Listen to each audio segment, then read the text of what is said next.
Hey everybody, Scout Crafty here again, midweek Wednesday. I hope you're doing well. We have a great episode planned for you today.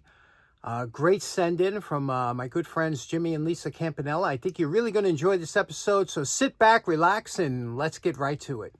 Okay, let's get this party started. Last year, good friends of the show, Jimmy and Lisa Campanella, and I met Jimmy up at the Jacktown. He came to Jacktown, which it was great to see him and meet him in person.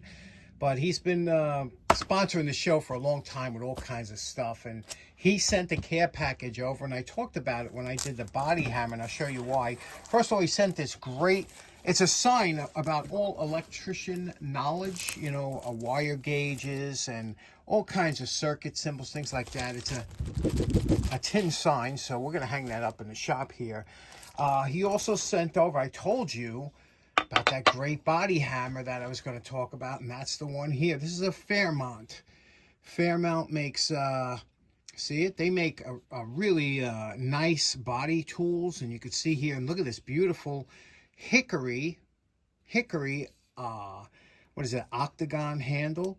Yeah, isn't that beautiful? You know, you can get a really good feel for this, and just a beautiful body hammer. And of course, he sent a dolly with it, and you can see what the dolly does is you hold this behind and you tap, and and you could see you could use this different surfaces. You have a rounded surface here, you have a slightly convex surface here, and then you have a flat surface here. So there's a bunch of different surfaces you can use when holding that. Always great to have. And he sent an additional head here, which we're going to put a handle on.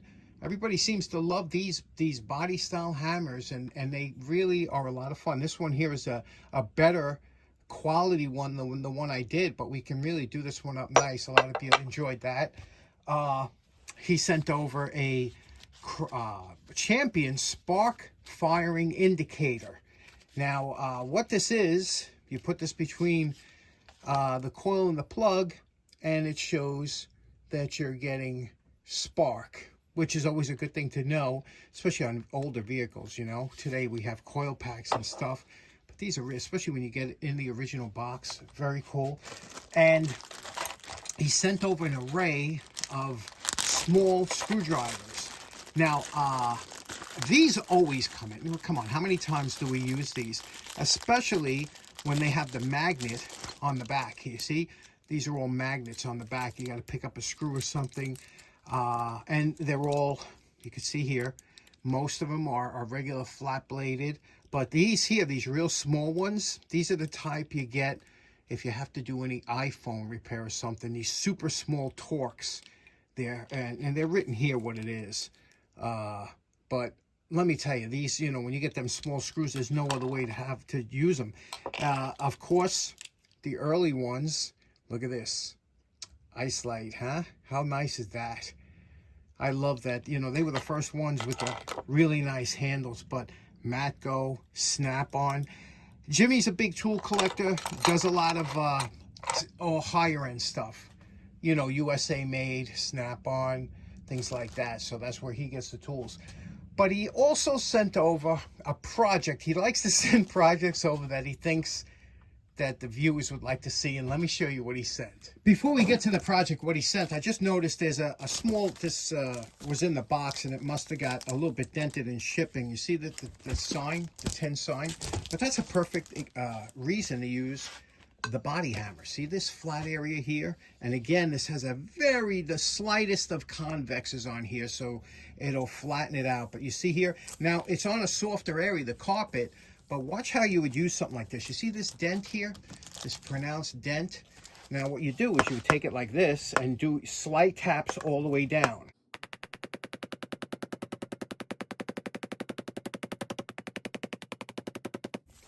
Now, as you're starting to get that dent out, this back here, you see that back? That's where you can actually focus on the actual crease itself. And you have to be very careful when you use this side. Small taps, because you don't want to go and create more dents. But you see what I'm doing here? I'm just slightly tapping it out. And remember I told you about metal wanting to go back to its original original place. Now, they usually have different kind of bags that they put behind here, like sandbags and things like that, that really take the form and help it better.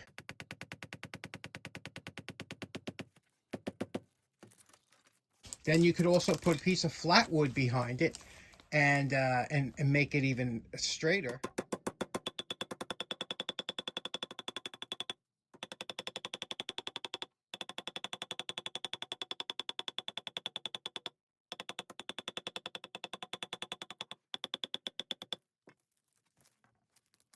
There we go. That's pretty good, right? And from the front, you can see here, you wouldn't even notice it. How cool is that? A little Bodywork 101. Okay, this is it. This is what Jimmy and Lisa sent over for today's project, for today's challenge, more or less. What this is, as you can see here, it's, well, it could be a couple things, okay? Guys get a little bit funny when you start calling one thing or another. This is either a chisel or a slick. It all depends on what you want. For timber framers, usually used these. And you could see now, I know there are some guys that'll say, depending on the bend of it or whatever, and how you know, but I got to tell you something. The old time timber framers and stuff, they had tools. They used to bend their own tools and make their own tools for their own liking or whatever. So usually the difference, the number one difference you'll see between a chisel and a slick is the length of the handle. A chisel usually has a smaller handle and with a ring on it that's meant to hammer with a timber frame mallet and to remove big chunks of wood. And a slick has a longer handle on it with usually some kind of embelt, like a ball at the end or something, and it's meant to use with your hands and your body to kind of shave wood off and to finer. So you can kind of make whatever you want. I prefer a slick for my use because I have a ton of chisels, and you know, I thought we'd make this into kind of like a slick. Okay, now you can see here, I looked on here, I did not see any name on here, and it's a big hunk of steel. Okay, now you can do these two ways, right? Now, I'm not a timber framer. I don't, you know, back in the 80s, timber framing was all over the place. It was a big thing. Remember when Norm Abram was doing timber frame? People would say, timber. I got to tell you, if you ever tried to do any timber framing, it's time consuming, it's long. It's not for the average person. Most people, they start a project, they never finish it. It's hard. But it's an interesting art. So what we want to do is we want to make this kind of a tribute to him. What we're going to do is we're going to make this nice, okay? It's got to be nice. Because, you know, you just doing the edge ain't going to cut it. It's got to be nice. You can see here there was a little screw here, I guess, that held it on. And what's left in there. So we'll dig that out. Let's do that now. Let's see if we'll dig out what's inside. Now, for me, the best part of doing tool restorations is to get to use other tools that we might have restored in the past. And we're going to get to that in a minute. And first of all, you can see there's that little screw here that's holding in. This is only hand tight, so you could see there. I don't know if that was original to this. I don't know. You could see these. It's hard to dig these out. You could drill it and you could try and pull it. The easiest way a lot of times to get this out is using a slap hammer.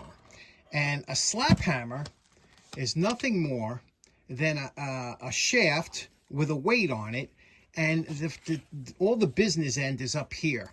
Okay, and this is a screw. This is a Cornwell that makes this one. And you put a screw in here, okay? And now this one's set up for like Bodywork, where you would only go into sheet metal and pull it out. But if you want to use it for something like this, you need a longer screw because it's going to go in deeper. And what you do is you place the screw in here like this. You screw this up. Now you see there's a little notch on here that will engage the head of the screw. But you would screw this on like this, okay? It engages. Now you have a solid thing. You drill a hole, you put the screw in, you attach this, and you slap it out. And hopefully that makes easy work of it, but it's always a lot of fun to use a slap hammer. Let's see if we can get this to work. Okay, we're using that brass screw, and you can see we're screwing it in here using a pre-drilled it a little bit with a 1/8 inch screw, but we're getting it nice and tight, deep in there, and that's why I took that long screw, because we want to get deep into there. We're going to go all the way down to it, pretty much bottoms out, until we have a good grip. There we go. And now we got to hold this, clamp it to something or put it in a vise or something so that we could pull on this. Okay, let's try it out. Okay. It doesn't get better than that, does it? I'm telling you, until you try one of these things, it's amazing how easy it works. Okay, next up, even though this is an extremely large piece, there's going to be a lot of dust and airborne particulate that's created from grinding this down, especially if you're in a basement or something. So, super important. You got to have, and this is a 95, N95. That means 95% of particulates in the air will be filtered out by this. And you got to have one of these on.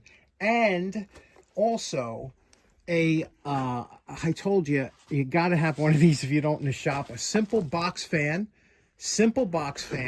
And you buy one of these filters here. It's a 20 by 20 inch by 1 inch thick. So it's 20 by 20 by 1 inch thick. On the side here, it'll have an arrow, shows you the airflow. I used to tape it on. I don't even tape it on anymore.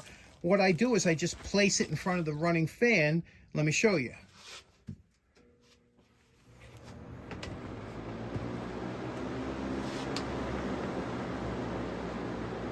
It ain't going anywhere. Now remember what it looks like.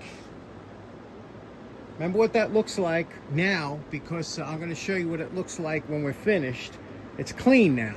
Now, because there's a lot of scale on here and whatnot to take off, I'm starting with a new disc.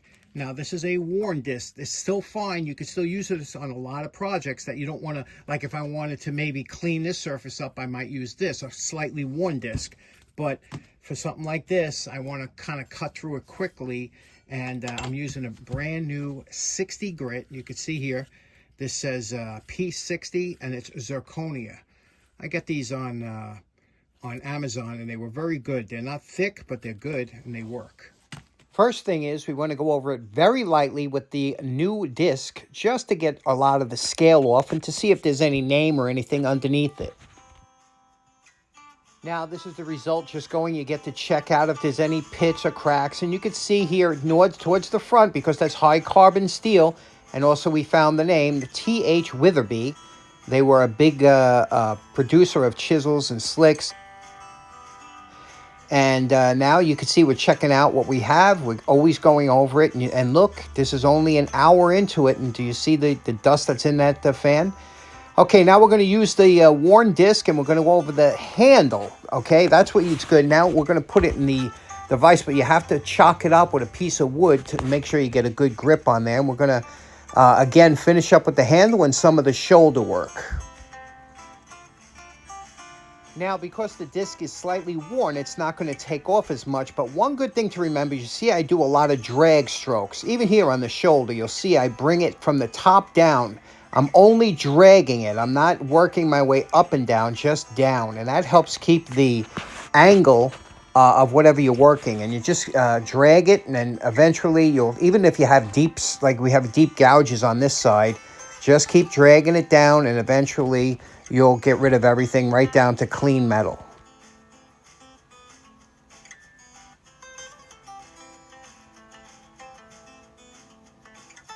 Now again, we're using that piece of wood because it's a tapered chisel, so you have to do that to get a good grip on there. Now we're going to do the edge. Again, worn disc, and we're going to go over it lightly on the edge. And again, don't try and take off too much. We're not creating no heat whatsoever. We're just going very lightly back and forth until eventually all drag strokes will give you a nice finish.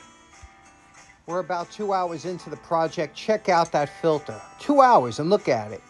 Okay, now you can see the kind of the deep scratches we have from the coarse disc, which is good, but we have it down. We have the profiles correct. We don't have any gouges. Now we're going to go to a 120, and we're going to get rid of the deep scratches. The 120 will just leave finer scratches. That's more or less what you're doing. You're working your way down from coarse to fine. Now, don't worry about the pitting on the bottom here because, like I said, that's the high carbon steel. You're always going to get that. But now we're, again, working with the fine disc. You see we're going to a dragging motion, and very lightly. We're using a lot less pressure now to try and get rid of those scratches. And, of course, staying away from the name. You don't want to dissolve that name. And we'll work our way around it, and then we'll do some drag strokes and try and get the finish to be somewhat even. Now you see we're making finer scratches, you see that, but now what we have to do is we're going to get rid of those fine scratches and we're going to go to a worn 120 disc, okay? And that will even take it down to a finer finish. You can see here it looks almost like a semi-mirror finish, but we want to get those fine scratches out, and now we're going to go to the fiber wheel. Now the fiber wheel will dull it out a little, give it a satin look, but it'll also get rid of a lot of those fine scratches. And that's the quickest and easiest way to do it without trying to go to a mirror polish. And you see we beveled all the edges. We took the inside, had that little lip on there. We're taking the Dremel. We're going to go around the inside and get rid of that lip that was on there. And then we'll just take it over to the belt sander and just finish up and put a little bevel on the edges and make it nice. Again, we're working our way to try and get rid of the scratches. Now we go to the fiber wheel, and after that we'll buff it out, only to buff out the scratches. And you know my favorite part, remember what this TH Witherby slick looked like before we started. And we're calling this project done. Well, almost done. We still got to do the handle. That's for part 2. And you can see what we did here. First of all, and most important, we were able to keep the name. You can see TH Witherby right there. That's kept, okay. And you can see we put a satin finish on here. Not a mirror polish, but a satin finish because it looks very nice. Again, the back here, you can see the temper line. Now, I don't know if it's most likely a different steel was added in here because you could feel the difference. Obviously, the pitting indicates high carbon content, and that's common, and that's okay because as long as it doesn't transfer to the top, to the sharp edge here, you don't have a problem. But so this is up to here. This would be, you'd be able to sharpen this all the way up to here. Once it got to this point, you would work into the softer steel, and that's when the slick would be retired. But you see we did the edges here nice. Again, over here, the shoulders came out nice. The top came out here. We took away a little bevel around the edge. It's cleaned up the inside. Bevel on all these edges here so it's nice in the hand. Just a beautiful slick. And now what we'll do is we'll test it out. I didn't sharpen it, but I'm just going to show you how these do hold an edge. Now again, I didn't sharpen it, but I just profiled the edge. There's a little chip there, but again, when you're going to work on the edge, I didn't even strop the bottom here, so it's just a sharp. But you could see here, you would hold it here, and when you pressed against something, you could see, you know, again, this is not sharp, but you could see how you could work this in using your body and stuff like that. And again, I didn't sharpen it. It's just a profile grind. But it's nice and smooth, and this is a workable slick. Now this is after 3.5 hours. We finished the slick, and take a look at that filter. Now, if I didn't have that filter, that would either be in my lungs or floating around here or something. Really, you need to get one of these. Okay, so in closing, I told you that was a fun project, wasn't it? And a special thanks to Lisa and Jimmy Campanella for the send-in and just great stuff. And we'll do the handle for Friday, so tune in for Friday. I think you're going to enjoy that episode. Looking forward to that, and I hope you have a great rest of your week. We'll see you then. Take care now. Bye-bye.